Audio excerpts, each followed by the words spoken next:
Mel. Saeed. How you doing? Oh my God, amazing. I know. Another episode of Two Writers. Talking shit. Yes. We've got a phenomenal guest in the house today. Phenomenal guest. Yeah. Yes. Who's come to us courtesy of producer Kayla Guess. Kayla Guess. Hooked us up. Hook this up. Hi, Kayla. Kayla, what up? Our guest today, the credits too long. Too long. Okay, you've got to Google on your computer. Yes. All right. We want to dive in with her. We don't want to give you her Wikipedia. Yes. Let's just say absolutely phenomenal credits coming to the table on top of being a writer-producer. She's also an entrepreneur. She is very well known online and offline. Please welcome to the pod.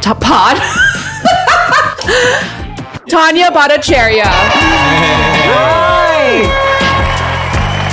Thank you guys so much for having me. I'm very excited to be here, to meet you two. Congratulations on this awesome podcast. Oh my God, thank you. Appreciate it. Appreciate you it so much. I mean, you're somebody that I followed on Twitter early on.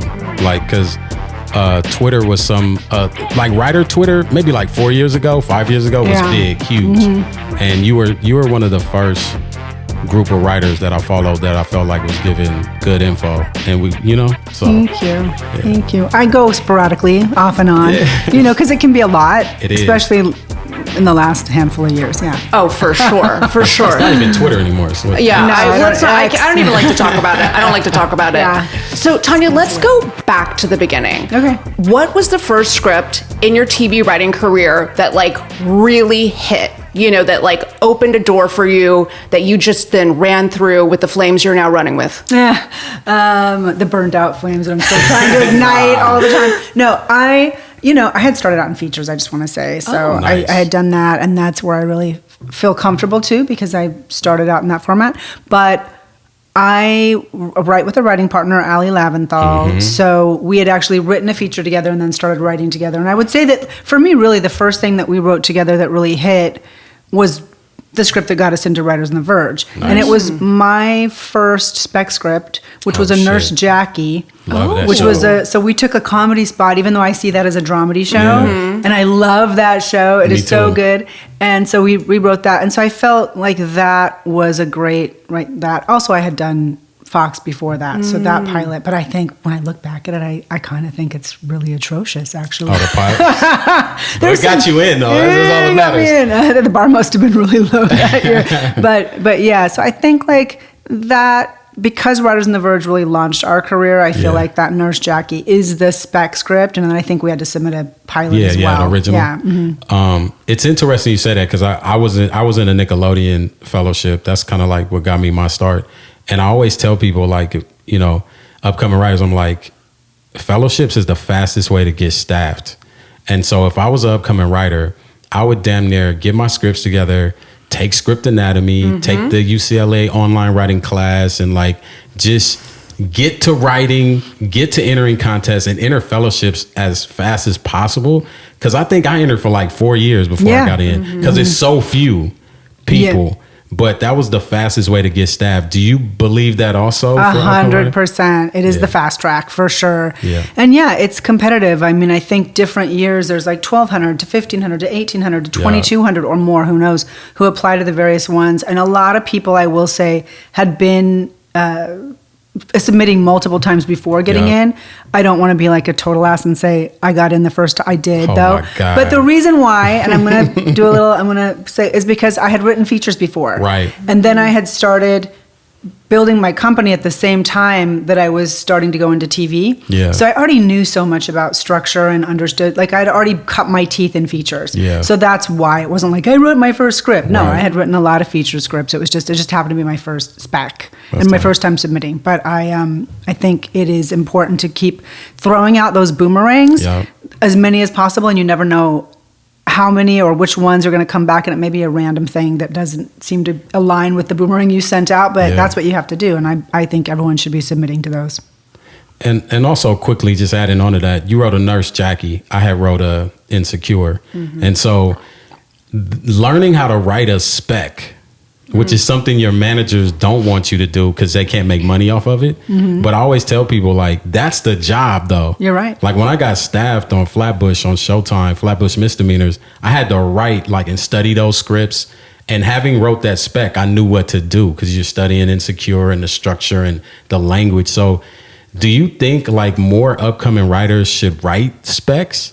I think they should. I think it's hard to entice them if they're not going to submit to the fellowships. But then again, a lot of the fellowships don't even accept a spec anymore. They're going to like straight to pilots because they're trying to cut out the men from the boys. However, what you said is 100% right. You have to the job is to mimic somebody else's voice, to understand what their structure is, the kind of act outs they do, what those voices are, how many pages that is, how many scenes are in that.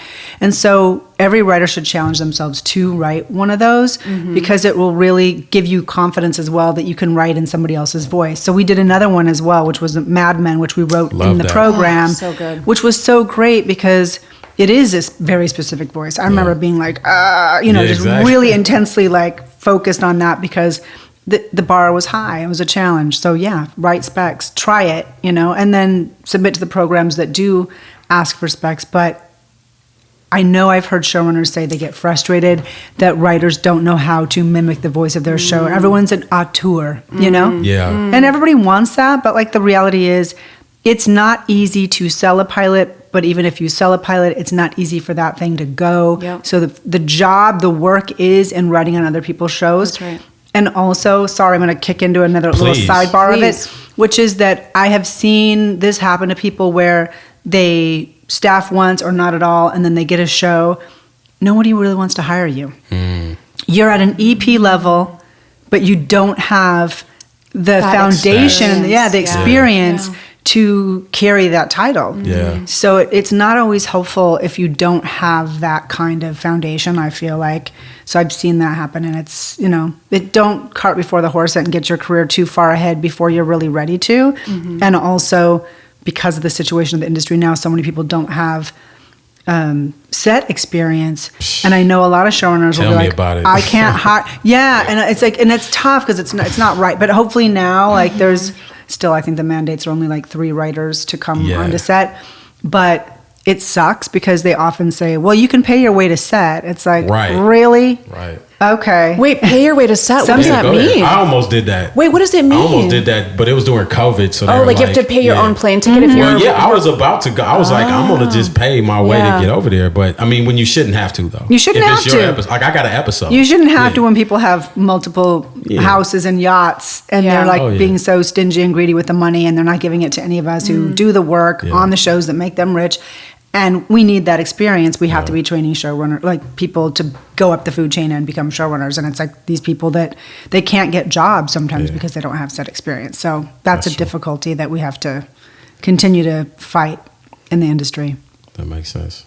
So how was your first staffing experience? And was that with your writing partner? Yeah, so I've done everything with my writing partner, and we still working together all these years later. Some relationships don't last. Yeah. I also have like a 20-year marriage with a husband. And you need to write a book on how to seriously how to keep relationships going. And my husband would be like, yeah, right, because I'm not an easy person. Well, none of it is.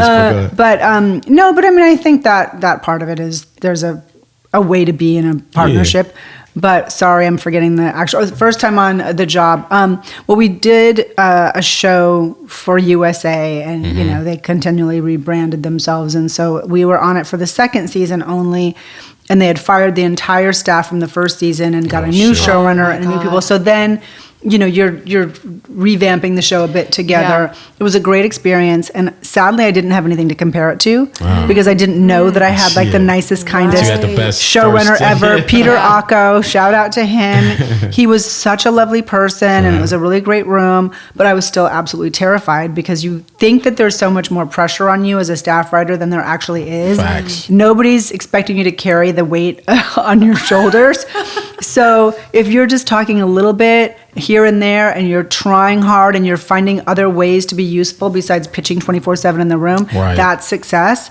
I know people, and sometimes they don't even know it themselves because you hear it through people that that hired them and were not happy, that if you're a staff writer and you are talking constantly in the room and you are pitching too much, unless you feel the vibe and it's welcome, that can be a bad thing because you might not have the knowledge. I mean, sometimes people do. Sometimes people come really ready and know more than they're more and operating at a higher level than a staff writer, which is great. But I know people that have like not gotten that next job and don't understand why. And I'm like, I know why. It's because you were overstepping and that person was unhappy and they weren't able to tell you that, which I disagree with, because I do think that as a leader, you should let people know what they're doing right and what they're not doing right and let them course correct. Don't just punish people and be like, okay.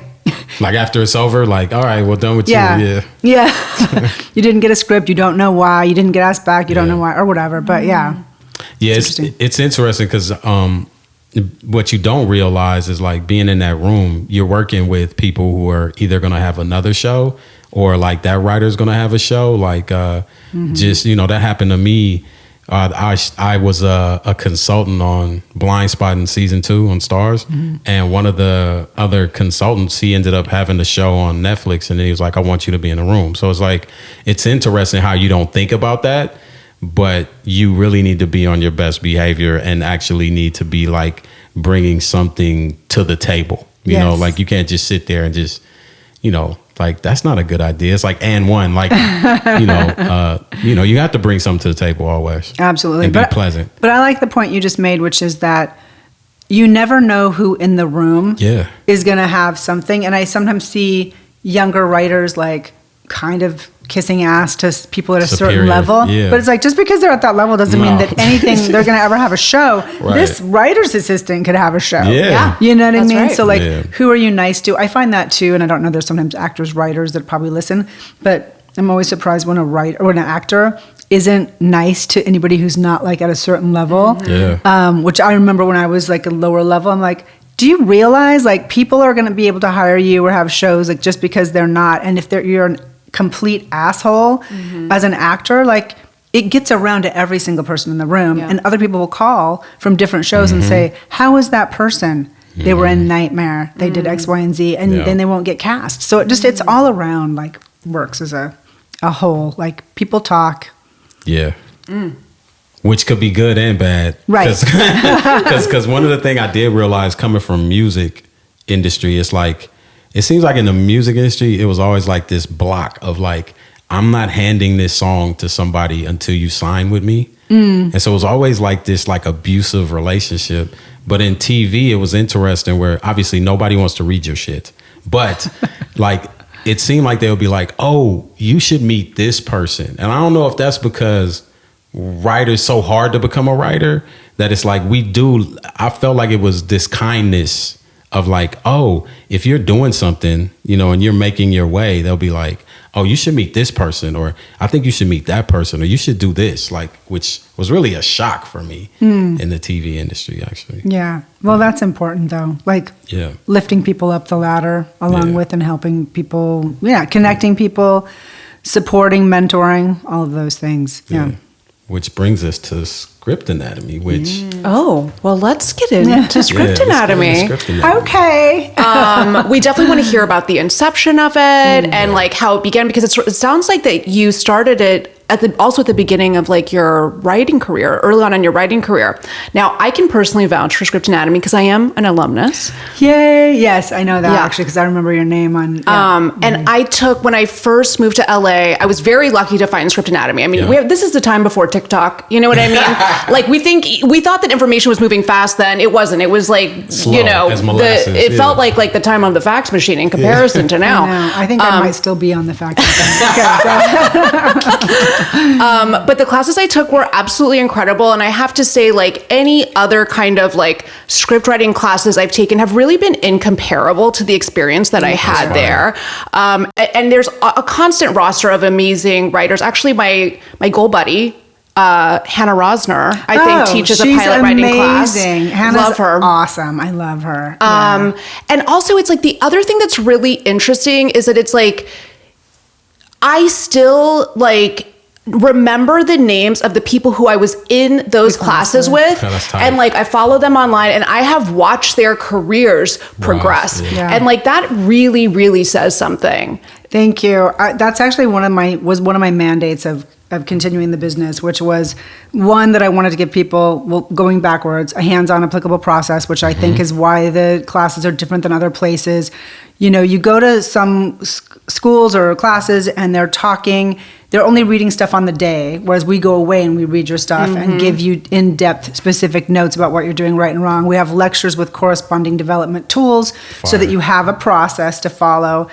And all the instructors are working writers or in some way, shape, or form, but a lot of them, I mean, we have people that are at every single level. But one of my mandates was also, besides having community, because that's really important, was to, I would not keep the business open if writers weren't succeeding, because I have a lot of pride and I would feel like a snake oil salesman. So having successful writers was important, and it has happened. And so I feel like that is a testament. I think it can shorten your learning curve. It can take your overnight success takes 10 to 20 years into a lot less time because you're like getting the hang of what you're doing a lot earlier. So I feel, and I mean, I've seen it. My students have had a shorter time than I did, but I also taught before that. I taught features for 5 years. Oh, wow. So I really was already an instructor. And the inception of Script Anatomy was my husband and I went to India for 2 years and lived there. And I was sobbing because it was like living in a parallel universe. And I was like, what am I doing here? I want to be here, like making things happen. But that was a pivotal moment for me as well, psychologically. India was.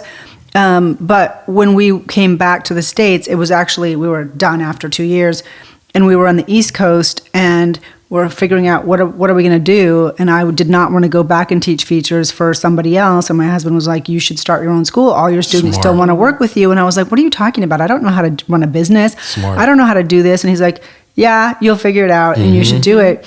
And then, like that night, it was actually Valentine's Day. Romantic. So the inception was on Valentine's Day. It's some movie shit. Oh my God, this is a rom-com. And it was a rom-com. And so I was like, he was working in his office, and I was in bed, and I was like looking for names. Yeah. And then I was like, Script Anatomy. And then I was like, Googled it, and I was like, nobody has that. And I said, what do you think about Script Anatomy? Fire. And he's like, that's great. And so then, and that was it, you know. And dope. Then it started kind of there. And then I taught the first class that I ever taught myself. After Writers on the Verge, and I think I got staffed while I was the very end of being on that. Oh my God! That 6-week class. Can you imagine running a school right now, Saeed? No, but let me tell you. I think the only way it works is that I started when I was barely starting out. Yeah. And sometimes it would be just, I mean, for a while it was just me waking up early, then going to the show. At lunch, I would like do some of the work. Then at night, because I was doing everything. I was posting the classes, doing the website, teaching the classes, reading the work. And then slowly that built and very quickly, from one class the first year to 2 classes to 6 to like 11 to now over 100. Oh my God. But I have a team. Wow. Thank you. I mean, I love it. I realize that I have an entrepreneurial brain and I like doing it. I like running a business and your writing is your business as well, right? Which people don't understand. But anyway, that's kind of how it went. And I'm lucky that I have really great instructors and a team of, I don't know, like 10 people. Some of them are not even on the website because they are private and don't want to be. But from, the social media to the website to everything, like running, putting the classes together, getting the instructors hooked up with that, dealing with everything. I mean, everything. And I have to give a shout out to Kevin Townsley, who's my number 2 at the company. And he does a lot for my company, as does my husband has stepped in and helped too, because he was like, you need to like step this up more, but you don't have any time, and I'm going to help you because now we need to do, there's things that we need to do that you don't want to do because then you got to pay, pay to revamp that website, pay for the little bit of advertising and all that. And I'm always like, I don't know. And it actually doubled the school. But I mean, that, so my husband was right. That's dope. But at the same time, the word of mouth, like Script Anatomy was something that was a word of mouth buzzing, like people I knew were coming out of there. Like, you know what I'm saying? I'm like, I'm taking Script Anatomy. I'm taking Script Anatomy. So I think, you did a great job with that. And in reality, because I went to film school when I in college, and I didn't really learn how to write scripts. Like, you know what I'm saying? You learn a lot of film theory. Yeah. And you're not taught by like working screenwriters. Exactly. Right. You got to go into the body. I always say that. Like, do you want to go and get surgery by somebody who's just reading the books and talking No, about it, or no, somebody who's please actually not. performed the act. Please no. That's what I always say. But yeah, I think it's like a writer knows how to go in, and then also it's important to know, again, what you're doing right, what isn't working, and why. And so we pitch things too. But the theory of it is what I love that you mentioned, because I had gone to classes early on in my career, and I would be like, oh, this makes sense. The theory of it, it all makes, this means that we need this, you need that. Oh, that's what that is. And then I would go home all amped up and excited, but have a blank page. And I was like, I don't know what to do with all this knowledge I have. And that's what I wanted to translate for people and make applicable. Which is smart, because a lot of people can't afford that. You know what I'm saying? And also, like, you know, when I went back and took classes, I had a job. Like, I had a 9 to 5. So it was like, you know, I needed something that could have hours that fit around my job. So if I'm in my 30s and I'm, you know, and so to me, that's dope. Like, this is something that writers should really do, because I do feel like you need classes to have deadlines. If it wasn't for deadlines, especially if you have a job, like I always run into writers who are like, how do you do it? And it's like, bro, you need deadlines. And if you're paying for something, that's going to make you fit that's that gonna fucking deadline. Light a fire under your butt. But also, it's like you are learning something, you're elevating your craft. And I think it's so competitive now. There are so many people that want to do this, that you have to elevate your craft. You have to become really great at what you do and be undeniable because somebody else is doing it. And if you're not, then you're not going to compete. That is the truth. And then you're meeting other people. You're meeting your peers, and you're all going to rise together, because I think success happens in numbers. And that's why you're seeing, oh, my classes, and I've watched them, and they're all going up the food chain. And it happens at different times for different people, but everyone is like supporting and helping, and here's my agent, and oh, check out my manager, and let me read your script and give you notes, you know? Yeah, the other thing is that it really makes a difference, like when you take one of these classes, right? Like when you see how dedicated the other classmates are, right? That they're not just like taking it on a whim. They're like, oh, you know, kind of thinking about writing a class. They're not fucking around. Like, they're like dead ass serious. Like, it really raises the bar, and it makes you bring your A game to class, I think. So I really love this idea of talking about like your writing is your business. Did you find that building this business made you smarter about your writing as a business? I mean, I would like to say yes in some ways, but I also know that that's a work in progress, really, because one of the things that, yes, because I would understood early on that when I did the program, the Writers on the Verge, and I loved it, and it was great, and it helped me with everything, but they chose the script that we should write. Like, we pitched them 5 ideas, and then they chose the script. And I'm definitely a person who more and more and more is like, no, I don't want to do this, and yes, I want to do this, but you're new, right? Yeah. So I remember that they had picked, I think, half the people, and then they picked us a spec that we should do, and I can't remember. It was still a Mad Men, but I went home that night and I was like, I don't think that's the Mad Men that we should write. I think we should write this other one that we pitched. Yeah. So then I had to go and say, we want to write this other one instead. And then you feel like you're being difficult. Bad, yeah. So then when it came to the pilot, I had the same sense, but I didn't say anything. Your gut. And what happened was, it was a pilot that was sort of lighter fare. And so that was the first show we got on that matched that same, spec and pilot spec, and that matched the show.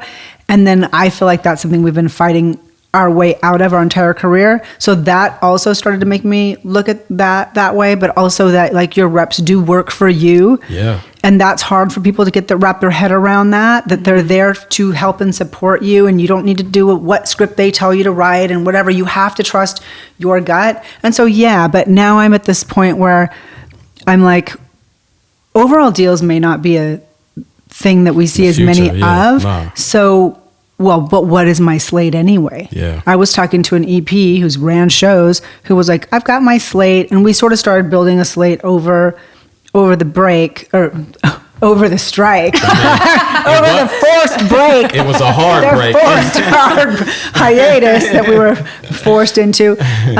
And so we've opened up to starting to work with other people who are awesome, and building our slate. But yeah, it's a constant thing, and certainly I feel like I I do run that ship more now because when you're running a business, you're like in control of all that, and you still have people and you're weighing in. But I think you are responsible more than anybody else. So don't rely on your agents and managers to tell you what to do. Like, sit together and strategize, but you have to know where you want to go and what you want. And so I will be very vocal about that. We want this, this, and this. If we can't get this, this, and this, the one thing we must get is this. Go negotiate for that. Knowing we're trying to get everything, but this is the deal breaker for me, which might be like, go to set on your own for 4 months. I really don't want to do that. It's exhausting, and I think other writers should have the opportunity to go to set, but some people are just sending one entity over there, and it's not a great time, I don't think. Unless you love it more than anything. And I love it, but not enough to be in Toronto for 4 months. How many scripts should an upcoming TV writer have?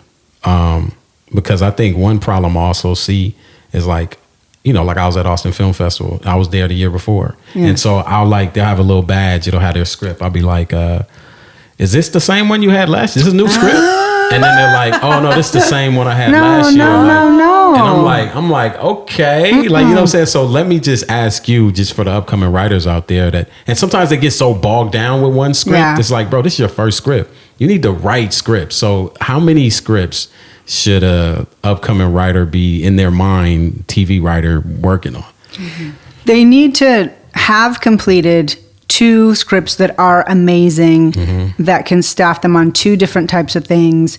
And that's at a minimum. Yeah, I mean, I think it's better if you have 3 or 4. Facts. Again, it's going to take you a long time to get them to that shape. And then you are going to have the graveyard of scripts that you might be able to pick up down the road too. Like once things start happening, people will pick those up. I tend to not do that. I leave them in the graveyard for the most part and move to the next thing. But what you said about just working and reworking that same script, you've got to move on from that. And that's why it's good also in classes is to like jump to something new, and you can always go back because you learn from going through the process again on a new piece of material. And if you're just circling around that same thing, you're actually not evolving as a writer as much as you think you are. But I think, what you have to ask yourself is, what kind of shows do I want to be on? Which that's what I started doing. I'm still trying to get there. We'll talk about one of the ones that just got canceled. It's killing me right now. Yeah. But what kind of shows do I want to be on, and what samples match that? And if you don't have that sample, you better go write that sample, especially as a lower level and even mid, but they want that sample to match more because it's just an easier fit. Whereas when you're not that, it doesn't have to match. As the higher up you get, I don't think it has to match exactly. It's a different game at that point. But yeah, if you can have at least 2 great pilot scripts, maybe even a feature if you also write feature, and if you in between you have to write another script that's going to get you this other thing as well, because that's what the agent's going to be looking for. Write a short story. Yeah, write an essay. Write a playwright. Yeah. We did. That. Now, I lied about the graveyard on that particular script though, because that short story that we had written was like a 17-page short story. We were super passionate about it. Our agent at the time, not our current amazing one, was this guy's no longer in the business either. Unfortunately, he was Me Too'd. So he had told us, you don't need to get him out of here. You don't need to write that as a pilot.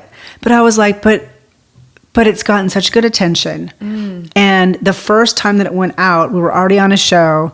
But this show it was a Vina Sood show. She had read it and wanted to meet with us. And I was like, yes, this was the goal, to go from this sort of thing to this. But we were already on a show, so that didn't work out. But we literally wrote that script. I think it went out for the first time this year. Wow. And it got me on the job, which was the job that was supposed to change my life, but got canceled after the strike. Oh my God. And it was a Western, and it was edgy, noir. Yeah. It was fucking so cool for Amazon. And they were so excited about everything about it. Morgan Freeman was producing. Oh my God. It was just everything. It was like magic. And I'm not a super like always positive and think everything's going to work out for the best. I'm like, I don't know. I've seen how shit goes down. Yeah. But I thought this show's definitely coming back after the strike. Sound like it's definitely coming back. They're so excited about every piece of material. It's the best thing I've ever been on. and it got canceled. That's- Yeah. God, how far along was it in the process? They had already done a mini room like a year before, and then they had done a room for 4 weeks, and then Allie and I came on for the 3 weeks before the strike. So they Yeah. needed more help, and so we came on, and I worked my ass off, up in the morning, in the afternoon, at night, like reading everything, reading the script multiple times, reading the sort of like template of what they wanted to do each episode, read everything over and over, brainstorming, like killing myself. And I have to say, we did a really good job, and they were really happy with us. So that's what you got to do if you want to get to that point. But they just canceled it. I think it's because there's something else out there like it, unfortunately. Isn't there always? Even though it's not, and we'll talk about that later, but even though it's not going to be as good, I really feel so confident about this show. And I don't feel that way about everything I've been on, for sure. But the 2 shows that I've loved the most did not go. And that was one of them. And that was the one, guys, that was going to like change everything. How do you deal with that? Because I do have writer friends. I was lucky enough to get on a show that actually came out, but then it got canceled at the year after. So Flatbush missed me. Like my episode ain't even 6 months later. The episode isn't even on Paramount right now because Showtime got swallowed, and I don't know what the fuck is going on with the show right now. Yeah. But how do you deal with that? Because I do have friends who like, I'll be like, oh yeah, you in the room, and then they're like, yes, and then it doesn't get picked up. And like they spent time in a room and they don't get the IMDb, especially for a new writer. Newer writer. Because the credits, right? Because we're like, this is our stats, like as a... Yeah. And so it's like, how do you deal with that? And how would you suggest, is there, you got any advice for those? Well, how I deal with it is like I do have a lot of credits below me, and I've been on the 2 rooms that didn't get on, so I've been on 12 shows. Yeah. And oh my God, 12 shows. That's why I said 10 plus. 10 plus. And so I know I'm a hustler, and I'm going to try to work my ass off. I also know that I have a really amazing representative, so I feel like he's going to do magic for me too, and we'll always try to figure it out. But I have to say, and I have 3 examples of this happening. Please. And this is one of them. We can talk about the others after we go to like what should younger people, newer people do. Yeah. But within 24 hours, so we were on a Zoom with that room, and we were told the show was canceled. And I actually, guys, shed a tear. Yeah. Of course. And I don't believe there's any crying in baseball, but that one fucking hurt. And then the next day, within 24 hours, we were on a Zoom with a show we had done 2 years ago that we finished December 15th of 2021 that still hasn't dropped. It drops December 7th, and that shows the room's getting picked up. So I didn't have a job, and I did have a job. That's crazy. Within 24 hours. The ups and downs. Yeah. So the ups and downs, I mean, there's times when I get really mad about the ups and downs, and you have to allow yourself to feel that and vent and be pissed off and, throw a fit and have a glass of wine. And then you pick up and move on because you have to. But with younger people who are like, I need that credit. The truth is you actually still do have that credit. Okay. Because no one's looking at your IMDb. Okay. I mean, we all look at each other's IMDb, and we go into IMDb. I'm glad you said that. Oh my God. Yeah, and we go into IMDb Pro, and we're like, what the hell is this person doing? And who's repping them? But the truth is, there's a studio list or something like that, right? I don't know. I think that's what it's called, but it's got all of those credits on there. Because the thing is if people are looking at IMDb, that show that hasn't dropped yet that you already did, or the 3 shows, you have those credits, right? So your reps are sending out your list of the things you've done, and no one's really looking at IMDb because it's not updated. Yeah. That makes so feel good about that. Do you hear that, writers? All my friends, a sigh of relief on the web. Yeah.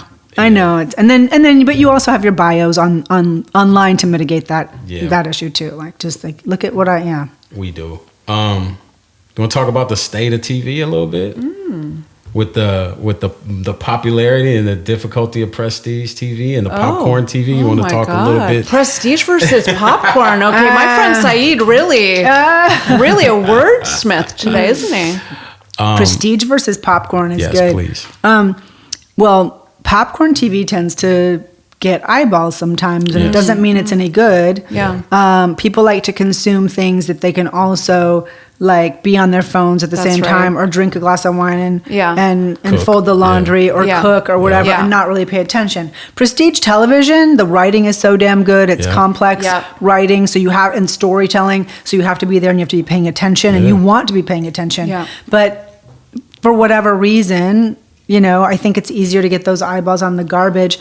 And so people watch it and it does really well sometimes, whereas sometimes shows that are extremely brilliant don't do as well. And my fear and concern is prestige television, it just still does happen like Succession, but that prime time of, you know, Sopranos, Yeah. 6 Feet Under, Yeah. Mad Men, and The Wire, and all the things that were, you know, Sex and the City even, which was like high end, you know, at the time. Yeah. That stuff sometimes can be harder to make.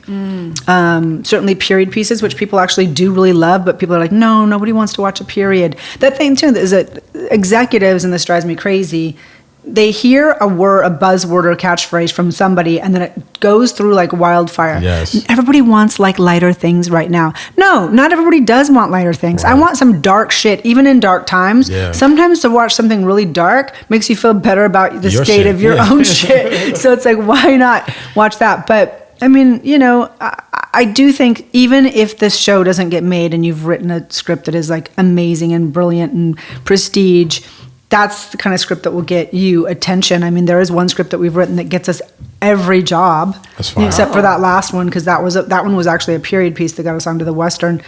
And you know, it's hard because people are like, "Oh, it's period. I don't even want to read it." Man. You Why know. are people like that about period? Because period, some of the most Best popular stuff. shows I are know. period shows. Downton Abbey, Mad Men. Oh my, Bridgerton. Yellowstone and all Bridgerton. this shit is Yeah, people love that like petticoat porn kind of stuff. I was like at a wedding last night and like this couple who I'm friends with, I'm talking like uber cool in the music industry, like managed Swedish pop stars, like cool people. They were like, we got to get home and watch the latest episode of 1883. Yeah, that's my point. That's my point. So why are people What's the so down fear? on Yeah. Well, I period think the pieces? industry's down on it because it's expensive, okay. right? So it's Yeah. costly. Nice. And then they do think it's harder to get eyeballs on, but then unless it's a Western, I guess, now Right. it's like a whole thing. But it's expensive, I think, and they don't feel like it's as easy as a sell. And it's like, that's the sad part of it. But, you know, genre stuff is expensive too. And I think it's just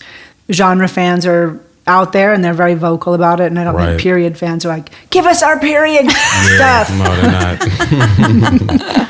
Yeah, if I even bring up like I'm writing a period piece, I think people will try to talk me out of that That's as right. fast as possible. They Yeah. always try to. Yeah. I mean, that's the thing too, is you always have to gauge, Yup. like that's a thing. Like, well, you don't really need a period piece. I mean, you already have that short story, but Yeah. like that, and by the way, there's a storyline in the period piece that we wrote this year that got us onto the Western. And I think it was that storyline that was not in the short story, but that Right. was in there. And then things change and evolve. Yeah. And so it can get you a job. Yeah. You know, we don't always, everything that you write, we always want to sell everything we write, but everything you write needs to be a sales tool for your reps to get you a job. Yep.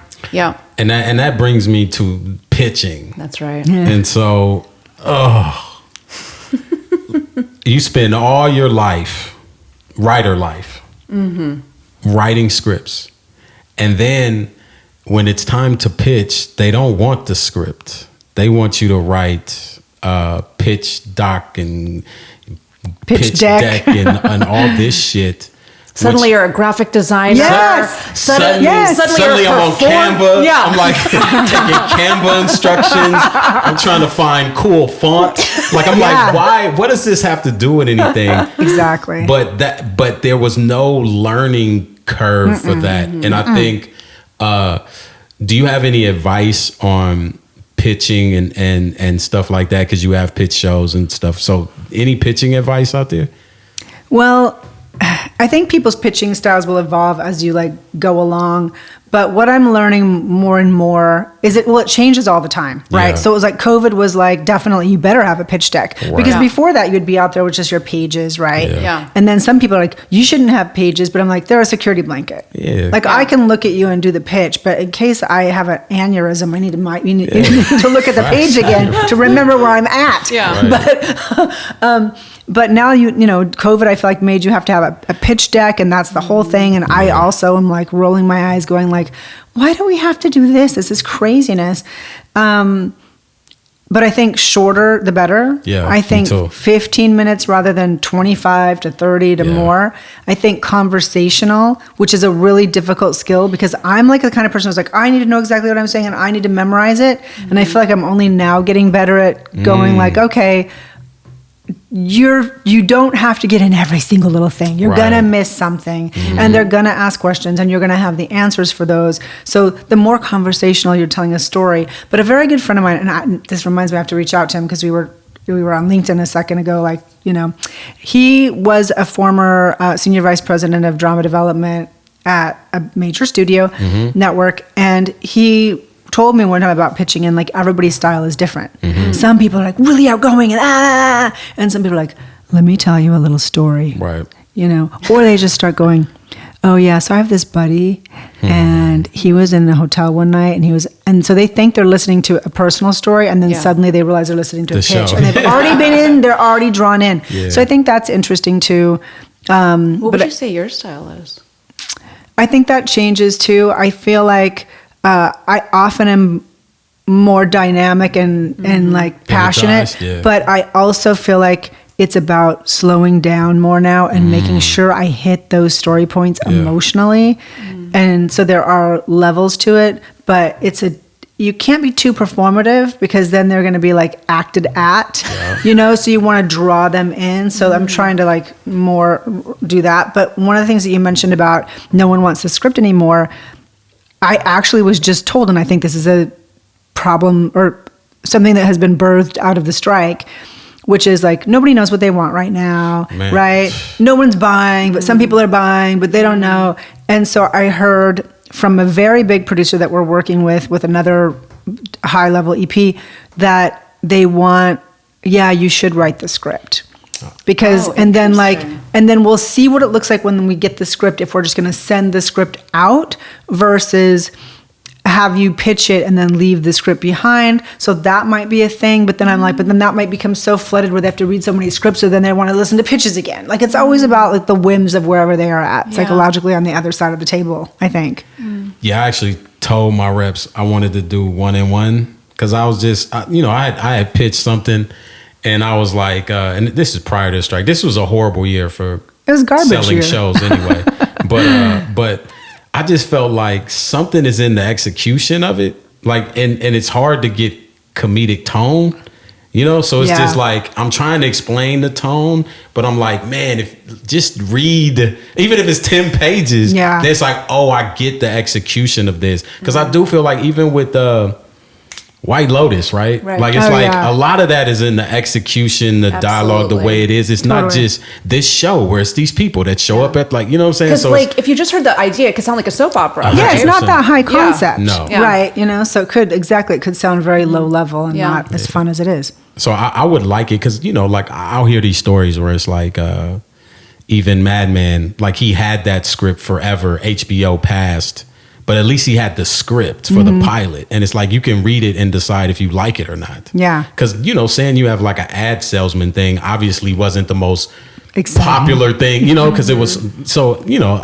I wish it would kind of go back to that, but who knows? So, and that there was just a very simple format, that it was like everybody was on the same playing field in terms of the pitch has to only be 15 minutes. These are the things you need to hit.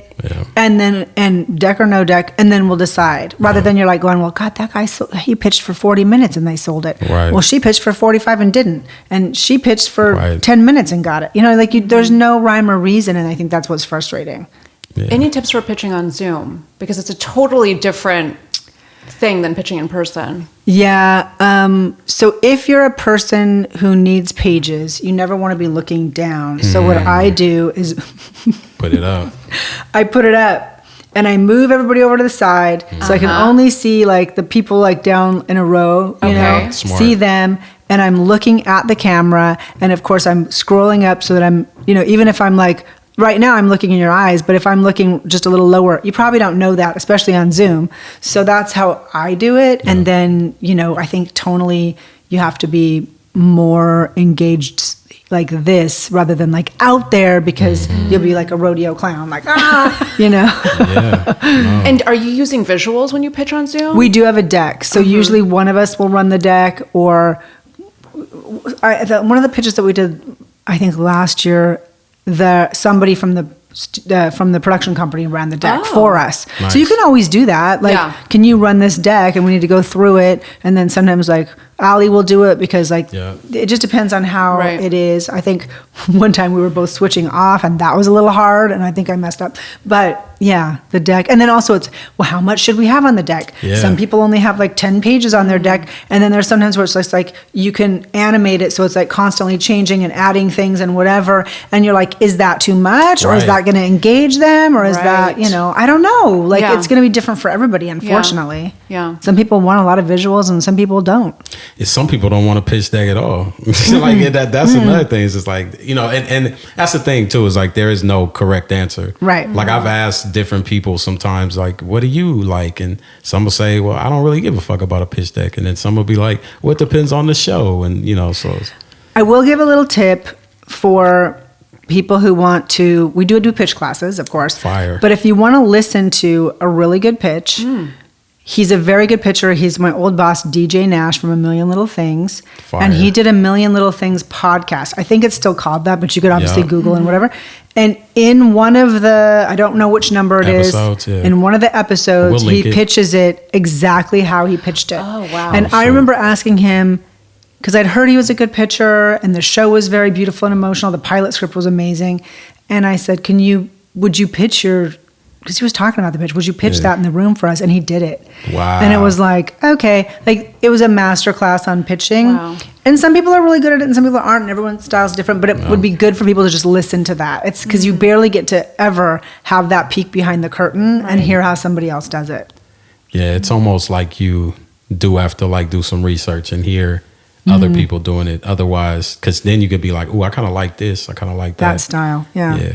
Yeah. So you've written features. Do you like writing features or TV more now in your career? Well, I could say that right now, because we just got more notes on a feature that I thought was done, that I'm not liking that today. but I like them both for different reasons. And I think what I love about writing for TV is, and I miss it, and I'm excited to get back into the room. I'm hoping it's going to happen next week. Sure. Is I miss and I didn't always like rooms, by the way, guys. I didn't always like that whole process, but I think everyone's different. And as you have more experience and you are more confident and you are speaking more and or whatever, it's like different, however you're feeling throughout your career.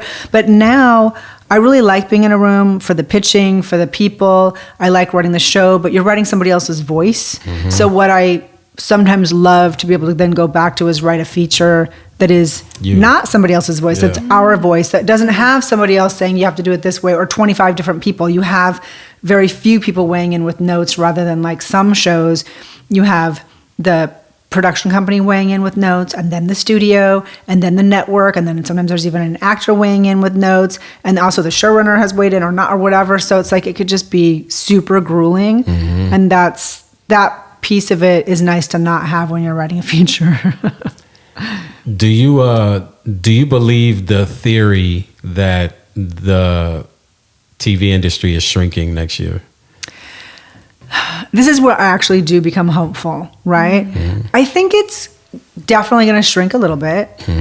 I definitely think it can also have a bit of a rebound. We don't know what's going to happen. I've been hearing this particular or network has been on sale, or streaming platform has been on sale for a while. We just recently heard that Disney's acquiring Hulu, right? So, but there's still going to be two different entities. Right. We hear there's people going to be doing less shows, less jobs. Maybe we did have a bubble where there was like 500-600 shows at one point, and it's not going to be that much again. But I don't know. Yes, I think there is going to be a bit of a shrinkage factor for a second, but I think it will straighten itself out and rebound, I think. But I'm not very good I thought the show that I was on was going to come back, and it didn't. So I don't know about my psychic abilities, but I do think that it's going to be painful for a minute, and then we're going to see some positive things happening. And again, we're going to see more agencies getting rid of people. We're going to see, I think, management or agents companies like acquiring another one. I think that like things are happening, but the dust will settle and people need content. And right now there's not a lot on. Nothing really on. I mean, it's funny because my mom is the one that got me into even TV, because she used to just watch. Now, my dad didn't watch TV, but my mom watched TV all the time, like Sex and the City, Grey's Anatomy, Ally McBeal, and all. Like I just remember the TV being on. Like she was into that. And yeah, like she calls me often, like, when is my show coming back on? And that's the funny thing is like the trickle down that people didn't really feel in March or April or May, but now you will, because that show that would be on right now, like Abbott would be on right now. Now it's not coming on the next year. And so they're like, where the fuck is my show? Yeah, exactly. Yeah. Well, I mean, even you go into Netflix and they have a zillion things, but they have nothing. That's kind of how I sometimes feel. And so I'm watching Get Gaudy. Oh, somebody else just brought that up. Someone else just said that. I guess we have to watch it. I watch a lot of documentaries when there's nothing else on, or I'll watch some like garbage, like fun popcorn reality show sometimes, like a Selling Sunset or a Selling OC. Because I'm like, there's nothing, I've seen everything that I'm interested in seeing. And so then when something new comes on, you're like, oh yeah, let's watch that. Yeah. Well, in the spirit of being hopeful about things really coming around in the new year, we would love to know more about the Pilot Palooza. Okay, so Script Anatomy last year started where we are annual Pilot Palooza 30-day TV writing challenge.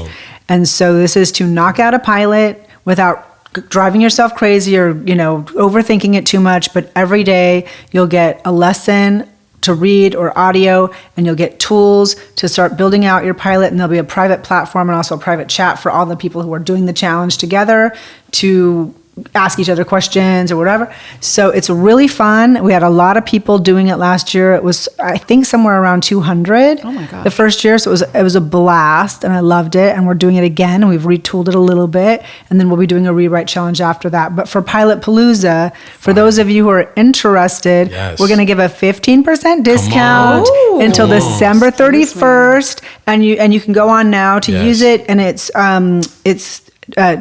two writers in caps. Yes. One word, just two writers in caps is the code.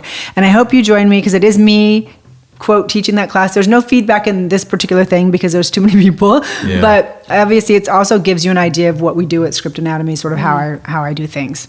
I love that. Before we go, you kind of talked about what you're watching. So we do this thing where it's like, what are 3 things you're loving right now? And one is what you're watching, what you're reading, and what you're listening to. Listening to could be a podcast or music. So let's go first. Because you said Gotti. What are you watching that you love right now? So I am watching Gotti. It's interesting. Get Gotti. God, I've been reading. Yes. I read a lot on Audible. Does that count? I'm doing the same thing. Yeah. I read a lot of psychological thrillers on Audible, but right now I'm doing James Ellroy's The Black Dahlia. Love that. And so I had realized I hadn't really read anything that he's done, but I know his work, so I decided to read that, listen to that. I listen to also a lot of, I'm listening to a guy, I can't even remember his name right now, who talks about the Stoics a lot. Philosophy. Ryan Holiday. Thank you very much. Yeah, I'm listening to him, just bites of him. Too. And Ego is the Enemy is one of my favorite books. Yeah. I mean, everything that, and I want to read his books too. Yeah. And by read, I mean listen. Yeah. So reading, watching, unfortunately right now it's Get Gotti, because I feel like I've seen everything else that's on. I don't even know the last great show that I watched, honestly. That's the sad part. So if you guys have watched anything, let me know. Yeah. Oh, no, I know. I started watching Dave. Yeah, I like it. Yeah. I like that. I just started watching season 1 or 2? 2. All right. Did you saw season 1 though? Yes, all of it. I really like coming from music, a lot of that shit is real. Like sending money to somebody to get a verse that you don't really know, but you're like hoping that they get this money and they lay that verse. Like a lot of that fuckery is true. And I really like the relationship of him and his girl in season 1. Yeah, I like that relationship too. And I like his relationship with Gaeta a lot. I like that character a lot. Gaeta, yeah. And I also think it's just amazing to see they did this on I know. TV? Yeah. Like, Yeah. what? Yeah. So many scenes. Yeah. Of What Oh the my God. hell? Yeah. And also, like, wait, are guys really like this? Like, are they rolling around naked together? I don't understand that. You know where I'm at in Yeah. the show now. Yeah. But like the table with the Yeah. hole cut out, right? Like, it's like, the same, like there's yeah. so many things like that. It was always read, watch, and listen. So I think I kind of Yeah, hit that's that, cool. but my reading is all listening too. Any music you listening to that you like right now? You know, I'm the worst with music. I listen to whatever playlist my husband puts There you together, go. and he's so good at it. That's tight. And then I'm always like, "What? Who is this again? Who is this?" And he's like, "You never remember any of these things." But I do watch a lot of really great TV. I just feel like there hasn't really been anything new Yeah. dropping. Although I am behind on like the morning show and Me too. some of those I gotta things. catch up with that. Yeah. Well, look, thank you for being on Two Writers Talking Shit. How can people get a hold of you? What is your Twitter handles or any of that if you have any of I that? think their Twitter On the is website. T Bhattacharya at T Bhattacharya. Instagram is Tawnya_Benavides_Bhattacharya. And I wouldn't even know my Facebook's probably just Tawnya Oh, yeah, Bhattacharya. no, I haven't logged into Facebook Yeah, in years. yeah, and I need to get on TikTok because I need to get out of the what we were talking about The fax the machine. Xerox machine, Yeah. the fax machine. Get out of the fax machine, Get get out of into the the fax I'm not on machine. it either, And though. into the Like, new. Okay, I'm not on it either. Next year, I have to get on it though. You know, Yeah, me too. I feel like we have. you got to do spread these the things. message over there too. Yeah, yeah. You guys do need to do that with your with your show. Yeah, we with your do. podcast. You guys need to do that. Yeah. So, but thank you so much for having me. It's been a pleasure meeting both of you. You're You've awesome. been an incredible guest. Thank you. Right. Another dope episode. Another man. dope episode. See y'all. Please continue to comment and tweet and share the podcast like you're doing. Rate us 5 stars. Rate us 5 stars. Give us a beautiful comment. Yeah. Thank you for listening. Thank you. Bye. Two Writers Talking Shit is an original podcast created by Melanie Mars and Saeed Crumpler. Our producer is Kayla Guest. Our audio engineer is T. Kelly.